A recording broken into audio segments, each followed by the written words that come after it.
of the Texas Department of Licensing and Regulation, Electrical Safety and Licensing Advisory Board meeting to order on this day, June the 10th, 2024 at 1:05 p.m. At this time, I'm going to ask everybody who is online with us, board members, to mute your microphones at 1 and remind you that if when you need to speak or when you want to speak, to activate your microphones and state your name so that we have it a record who's speaking. Also at this time, our deepest thanks to the Texas State Technical College here for the hospitality and the great cuisine that we were fed for our lunch. It's been a great experience. Really great idea to have this meeting here, and appreciate you inviting the TDLR Electrical Licensing Board for sure. At this time, I'm going to turn it over to Anna to call the roll for certification of quorum. Yes, sir. Stacy Mighty, Marcus Lundergreen, Present. John Sparrow, Christopher Bass, Troy Webb, Present. Mark Matheny, Lydell Toy, and Kim Allen. Present. And presiding officer Mark Roach. Present. Did Kim just respond? Kim Allen? Yes. Here? Okay. Mr. Matheny. Well, check. All right. Thank you so much. We have a quorum. Okay. Chairman Roach, if I may, Anna, I'm just looking at the WebEx and I'm not seeing video of our board members. I didn't know if that was something that was going on with us or with them. Because, okay, great. Great. Okay, thank you. Anna, I might need you to come talk to this thing again.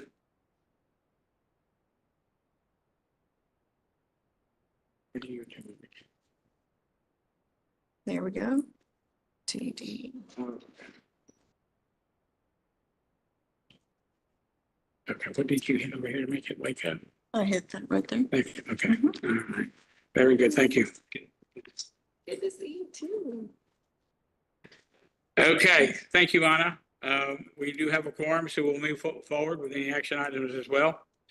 At this time, I'll move to agenda item C, approval of the minutes for our March 28th, 2024 minutes.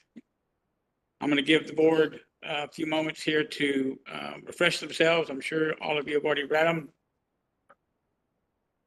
Mr. Chairman, I have a question about the board minutes. Kim Allen. Okay. Kim Allen. All right, Kim. So my memory is not good. So it showed that Chris Bass was absent, but then in the Chris Bass seconded the motions to adjourn the meeting. Is there some way we're supposed to show when somebody is not absent, they were present, maybe 30 minutes or whatever? I think he was having technical difficulties.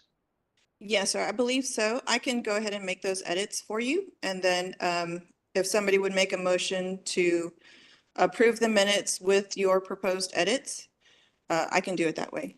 Okay, and we'll address that when I call for the vote for the minutes. Is that all right? Yes, sir. Okay. Thank you for pointing that out. Is there any other discussion by members of the board on the minutes? With that said, then I will entertain a motion for approval of the minutes. I'll make a motion to approve the minutes. Mark Matheny to motion with the edits for clarification of. With the edit that Mr. Bass just mentioned. Was the president. Do I have a second? Troy Webb, second. Did you understand that? Anna? Say again? Who seconded? Troy Webb. Oh, Troy Webb. Okay. Thank you, Troy. Okay, so I have a motion with clarification for edits. I have a second. Anna, would you call the roll? Of course. Mr. Lundergreen, Aye. Mr. Webb, Aye. Mr. Matheny, Aye. Mr. Allen, Aye. and Mr. Roach. Aye. Motion passes, sir. Okay. I was a little bit remiss. I think I saw his name on one of the screens. Michael Fippel, he's here with us. He is in Austin. He's in Austin. We do have his teammate Heather Halstead Okay, in the back all right. with us today. Our compliments on behalf of the board for you guys keeping us up and running electronically. Sir, I did want to mention that we have a caller calling in. Caller, can you identify yourself so we can know who you are? Yeah, it's Craig Howard, Customer Service Director, TDLR. Oh, okay. Thank you, sir. Thank you. Okay, move on. Yes, sir. All right, I'll move on to item D. Public comment. Do we have anybody No. signed up for no public comment? All right, thank you very much. With that said, then we'll move on to item E and begin our staff reports. Our first one will be from the licensing division, and we'll call on Yvonne Lopez. Good afternoon, Presiding Officer Roach and board members. You have the licensing statistics before you. You see those populations are increasing, and I'll be happy to answer any questions you may have. Does anybody have any questions? Any members of the board have any questions? There being none, thank you, Yvonne. Thank you very much. Am I speaking loud enough? Can you hear me okay? Next, we'll move on to item E2, Education and Examination Division. We'll call on John Wildwatcher. Good afternoon. Good afternoon, Presiding Officer and board members. My name is John Schildwachter, and I will represent the Education Examination Division today and provide some of the statistics, as you can see there in front of you. I'm sure most of you are familiar with these, and I'll run through them fairly quickly for you. If you have any questions, please let me know. But here in the first slide, you have the overall statistics compared between the last fiscal year and the current fiscal year. You can see the pass rates stay fairly consistent throughout each quarter. Next slide, please. This next slide should be a breakdown of the individual license types. And once again, you can compare that with the previous fiscal year on the other slide, but they overall pass rates look to be consistent and fairly straightforward. This next slide is the continuing education course provider and curriculum information. This simply shows the overall number of courses that have been approved through each quarter throughout 24 and the 2023 fiscal year. A little bit further down is the electrician apprentice programs. Again, these are broken down to show you the number of programs that have been approved. Specifically, that a provider will submit a registration application to be approved, and those numbers there are there before you.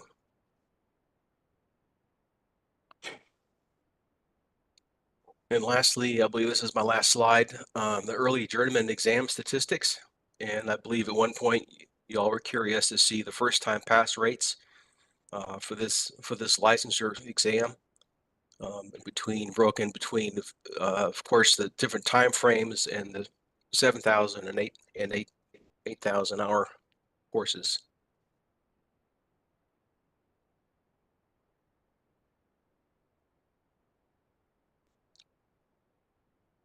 That's all I have for today. I appreciate your time, and I'm here to answer as many questions as I can. All right, John, I hope I didn't crucify your last name too badly. No, sir, you did just fine.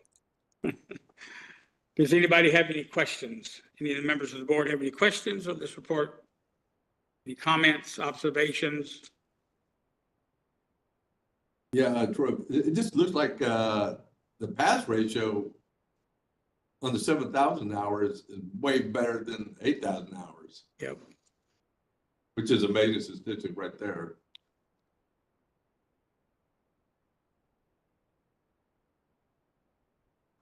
John, what would you attribute that to? You know, sir, I honestly, I don't know. There's a lot of factors that can come into play with that, all the way down to the simple preparation by the student.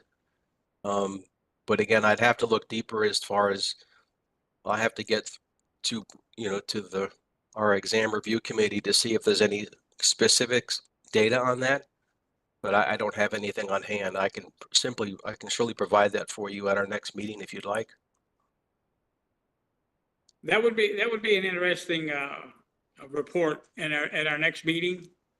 I mean, if I had to guess, it appears that what we're witnessing here is what I would term the eager factor, and that's the guys excited about wanting to take the test and get it passed and whatnot, versus the have to factor that waits till they have the full 8,000 hours, and now it's D-Day and they have to take it. Maybe not prepare so much. But I would be interested to see what the insight on that is. Yes, sir. Anybody else have anything?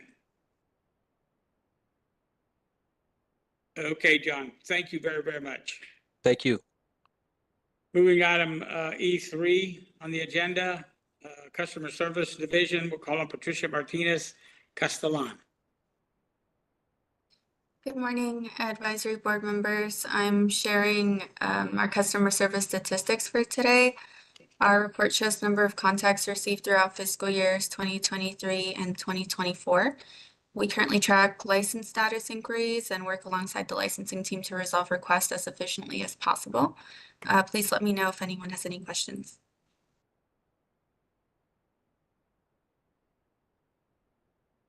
Any questions by any members of the board? Other than the obvious observation, your activity's up slightly. Yes, normally our increase in contacts typically have to do with license status inquiries or application assistance, or people calling in for education and overall general information. Very good. I hope that's indicative of an increase in our electricians in the industry Hopefully. in the future. Okay, no other questions? Patricia, thank you very, very much. Thank you. We'll move to item E4, Enforcement Division, and call on Cynthia Marple. Good morning, presiding officer and advisory board members. I am Cynthia Marple, the prosecuting attorney, and I will cover some of the highlights from the Enforcement Division's report. On the first page at the very top, you will see the department's performance measures, and these are reported to the legislature. And the measures are pretty much stable and consistent between the two fiscal years. Going down to the criminal history review, it does show a very low percentage of licenses denied or revoked based on past criminal history. It is less than 1% for both fiscal years. On the next page, I prefer the pie charts to look at for complaints received by source. And as you can see, the largest source of complaints are the criminal history review cases, which is different from the bulk of the TDLR population. And those would involve applicants who may have a disqualifying criminal event history, and those are handled by criminal history prosecutors. Under the penalties and consumer remedies section, you will see restitution, because we do like to make consumers whole in the event that we feel that a situation could be arranged so that they are made whole by the respondent. And not just assess penalties. And on the next page, you'll see cases closed with disciplinary action, which continues the trend of where enforcement can really shine, because we strive not just to get fines, but we would like compliance and to make consumers whole in situations where we see there may be a violation, but it can be remedied by simply fixing the problem, or in cases where a person has obtained the license in the interim. We prefer to close those as informally resolved without a disciplinary action or a penalty. And you'll also see the list of the top allegations at case opening and the main violations that result in disciplinary action. And consistent with the source of complaints, criminal history tops it. But as you can see, very few licenses are revoked or denied based on that. On the last page of our report for enforcement, you'll see 2 case summaries for your review. Thank you for your attention, and please let me know if you have any questions.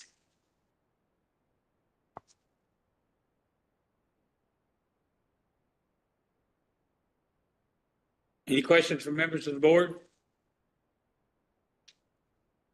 I have just one observation here. I was looking at the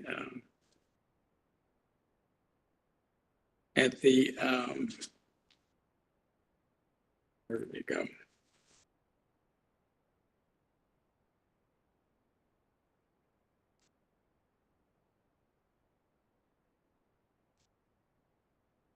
Under the penalties and consumer remedies, restitution.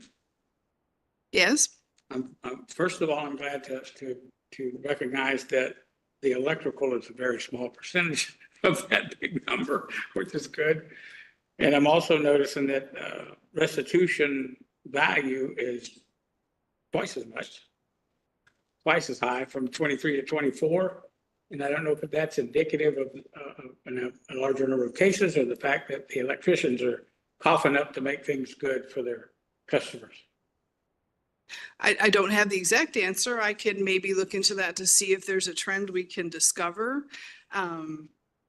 There was a period of understaffing, and then for a while we did have 2 attorneys handling these cases. So that could also account. Okay. At the beginning of 2024 fiscal year, we had 2 attorneys working building and mechanical cases. So we had been short-staffed a little bit before. So it's also possible just more cases have been completed. But I don't have a clear answer. But I can look into that for you for the next meeting. Well, it's just still good to see that we're a small percentage in our industry. It's a pretty clean industry. Cool. Very good. All right, because thank you very, very much. Moving on to item E5. We'll call on Larry Reichel, our Chief Electrical Inspector, who's here present with us today. And I think before you get started on your report, you've got a brand new grandchild with 10 fingers and 10 toes and all is good. She's doing good. And you're back in the saddle with us, Yes, sir. except when she calls you. She's got that 12 LBs now. Wow, okay. Very good. Good afternoon, Mr. Roach and Chairman Roach and advisory board members. My name is Larry Reichel, Chief Electrical Inspector. Sorry about that. Chief Electrical Inspector for TDLR. On my staff report, I have a very good personnel update. The Deputy Chief Electrical Inspector position for TDLR has been successfully filled. Mr. Josh Hall came aboard on June 3rd, just recently. Mr. Hall has extensive knowledge in the electrical industry. He holds a master electrician license, numerous ICC certifications, and a master electrical inspector certification through IAI, and has been in a municipal electrical inspector position for years. We're glad to have him join our electrical program at TDLR. On the outreach, since it's been such a short time since we last met, I do have one outreach that Josh actually went to with me before coming onto board with TDLR, and we attended the Syntex IEC Power Show and Wire Off competition. We talked to the top 8 fourth-year apprentices with the IEC Syntex, and I will tell y'all that I believe the majority of them, at least 5 or 6 out of those 8, took the 7,000-hour exam and passed. Wow. That is all I have for my report. If you have any questions, I'd be happy to answer. Any members of the board have any questions of Larry? Well, Josh, welcome aboard. Glad to have you. Larry, thank you for the great job that you've stepped up and taken over and doing a great job. I appreciate that, sir. Thank you. All right.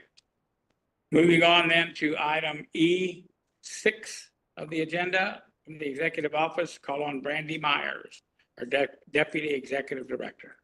Good afternoon, presiding officer and board members. I am Brandy Myers, Deputy Executive Director over the Administrative Services arm of TDLR.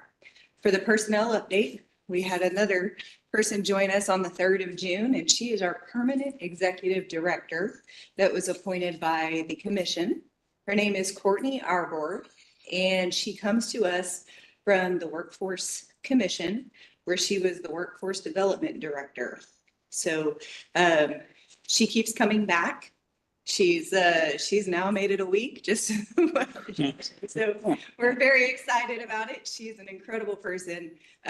She fits right in with the team, and we're so glad to have her as our new leader. For the strategic planning update, the last time you met, we were just kicking off strategic planning. So we were getting ready to go do all of our, what we call on the road, taking it on the road. And we went to 5 cities within the state of Texas. And we got stakeholder input from our internal and external customers through this entire process. We had an incredible team back at the agency that went through all of those comments. We had well over 6,000 comments through this process. And we sorted them down and we figured out what we were going to do. And so we set out our strategic initiatives and our goals for the next strategic plan. And that report was due on June 1st, and it has been published. It is on our website. I encourage you to go check it out. Our Office of Strategic Communication and everybody within the agency that helped to put that plan together have done yeoman's work. And so I just want to say thank you to all of them as well. But go check out our strategic plan. It's out there. It kind of gives you the guide for what it's going to look like for TDLR from 2025 to 2029. And that's my update. I'm happy to answer any questions you may have. Are there any questions, any members of the board?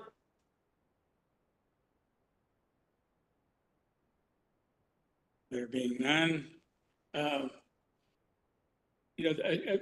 All of us advisory board members, we don't get down into the weeds, so we don't know, we're not abreast of everything that's been going on, but I understand that there's been quite an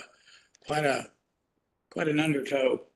Things have kind of moved around, finding its way. And so I congratulate TDLR on you guys getting straightened up, getting things going now, everybody going in the same direction. We're all pointed in the right direction. Right. We're going.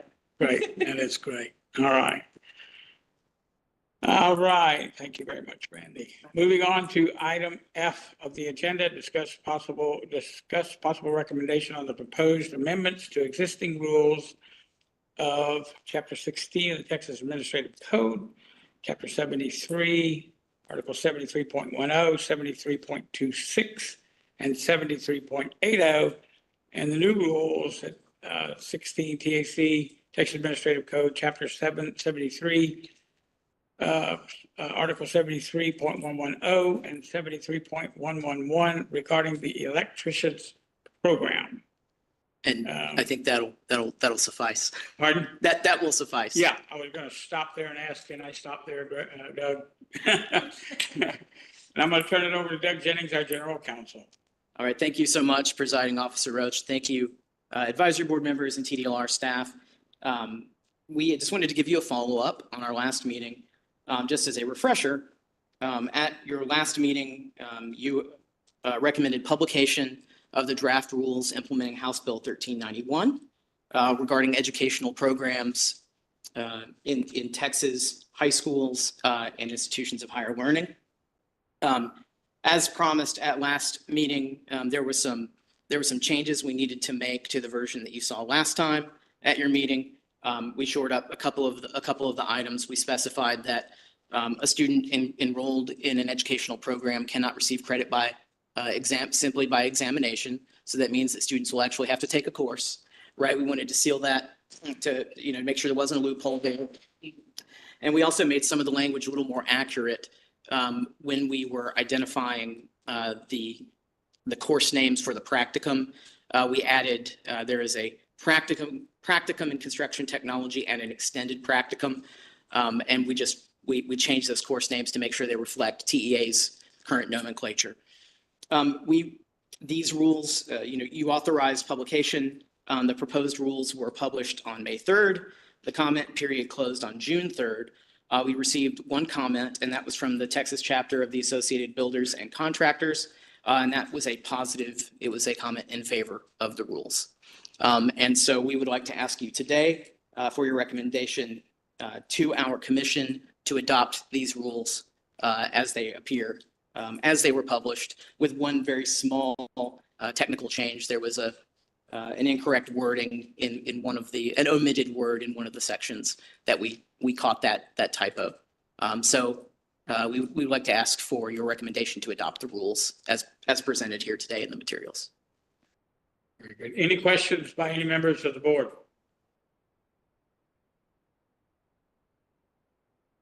There being none, then I'll ask for a motion.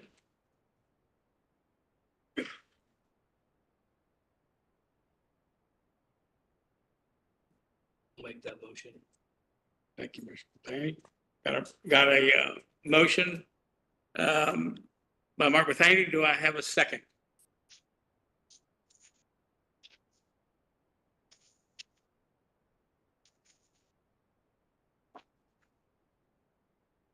Point of order, I can second. Yes, sir. Then I'll second it. Yeah, for the second from the virtual. Any further discussion? I don't know if you'll call the roll. Yes, sir. Mr. Lundergreen, Nay. Mr. Webb, Good. Mr. Matheny, Yay. Mr. Allen, Nay. and Mr. Roach. Yay. With a vote of 3-2, the motion passes. Okay. We can confirm that Mr. Webb was an aye. Is that correct? Mr. Webb, did you vote for or against the proposed rules? Aye. Okay, Thank thank you. you, sir. Point of order, I can second. Yes, sir. I'll second it. Oh, okay. All right, then.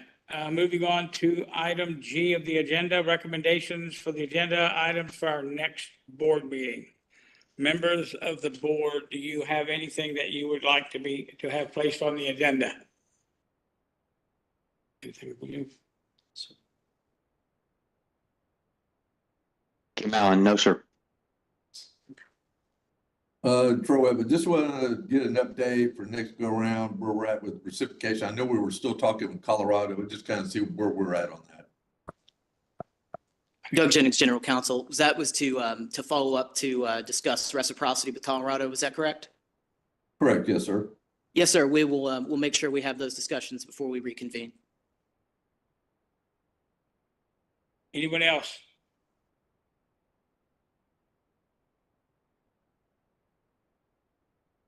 All right. Not hearing from any of the members of the board, then we'll move on to item H. Discussion of the date, time, and location of the next board meeting.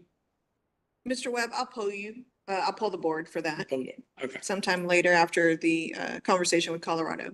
great. I was waiting for you to chime in there. Of course. All right, then, with that said, I'll move on to item I, adjournment. Announce the meeting is adjourned. Thank you very much, everybody, for their attendance, and members of TDLR. Thank you for your reports and the great work that you do. And once again, can somebody get the word to the TSCC that we really appreciate their hospitality here today, and especially the folks in their cuisine department and their culinary department. It was fantastic. All right, with that, I'll call the meeting adjourned.